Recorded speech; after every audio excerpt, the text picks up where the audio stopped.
भारतीय नौसेना ने हिंद महासागर में IONS सागर के दूसरे संस्करण का शंखनाद कर दिया है। ये मित्र राष्ट्रों के साथ समंदर की लहरों पर एक मजबूत साझेदारी की नई इबारत है। इस विशेष कार्यक्रम का सबसे बड़ा मकसद पड़ोसी और मित्र देशों के नौसैनिकों को भारतीय युद्धपोतों पर ट्रेनिंग देना है। भारतीय नौसेना के मुताबिक 16 मार्च से शुरू हुई इस पहल में दुनिया के 16 देशों के जाबाज हिस्सा ले रहे हैं। कोची के ट्रेनिंग सेंटर से शुरू होकर ये सफ़र समंदर की गहराइयों तक जाएगा। इसमें प्रोफेशनल ट्रेनिंग के साथ साथ लाइव ऑपरेशंस का अनुभव भी साझा किया जा रहा है। भारत इसके जरिए दुनिया को ये संदेश दे रहा है कि हिंद महासागर की सुरक्षा के लिए वो पूरी तरह से तैयार है। इस मिशन की शुरुआत केरल के कोची स्थित नौसेना के हाईटेक ट्रेनिंग सेंटर से की गई है। यहाँ पर विदेशी नौसैनिकों को समुद्री कौशल और सुरक्षा की बारीकियां सिखाई जा रही हैं। प्रोफेशनल सेशन खत्म होने के बाद सभी प्रतिभागी भारतीय नौसेना के जहाज पर तैनात होंगे। वे समंदर के बीच में होने वाले जटिल ऑपरेशंस को लाइव देखेंगे और उनमें हिस्सा भी लेंगे। इस दौरान भारतीय नौसेना अपनी बेस्ट प्रैक्टिस और तकनीक को मित्र देशों के साथ साझा करेगी।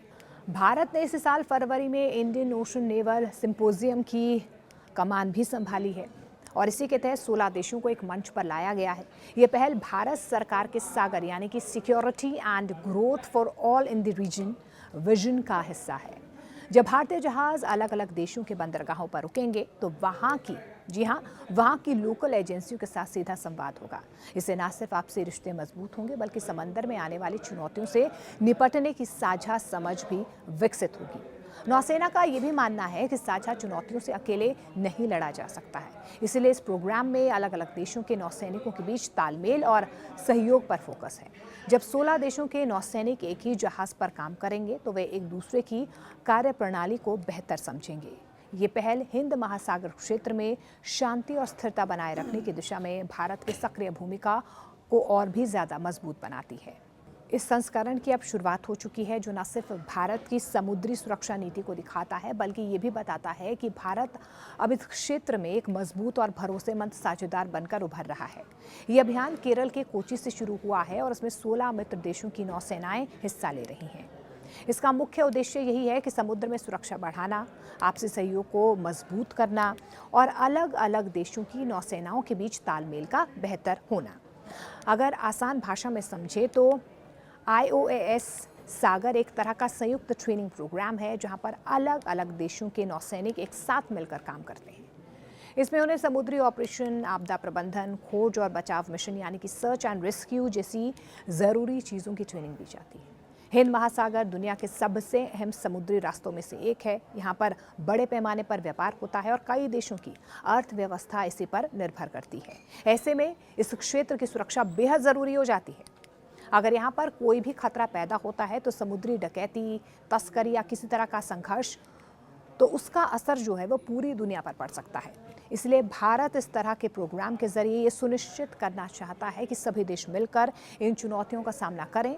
जब अलग अलग देशों की नौसेनाएं एक साथ ट्रेनिंग लेती हैं तो असली हालात में भी वो बेहतर तरीके से एक दूसरे के साथ काम कर सकती है। IONS सागर का एक और बड़ा मकसद है विश्वास बनाना।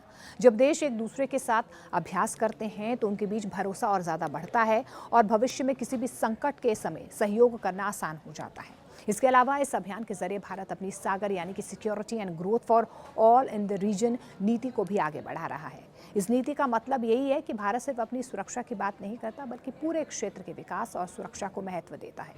कोची से शुरू हुआ ये अभियान अलग अलग चरणों में आगे बढ़ेगा, जहां पर नौसैनिकों को आधुनिक तकनीक, रणनीति और समुद्री कौशल की ट्रेनिंग दी जाएगी। इससे न सिर्फ उनकी क्षमता बढ़ेगी बल्कि ये भी सुनिश्चित होगा कि वे किसी भी आपात स्थिति में तेजी और समझदारी से काम कर सकें।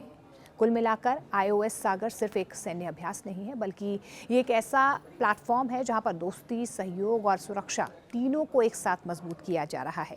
ये भारत की बढ़ती वैश्विक भूमिका और उसकी समुद्री ताकत का भी साफ संकेत है। आने वाले वक्त में इस तरह के और कार्यक्रम भारत को हिंद महासागर क्षेत्र में एक प्रमुख शक्ति के रूप में स्थापित करने में अहम भूमिका निभा सकते हैं।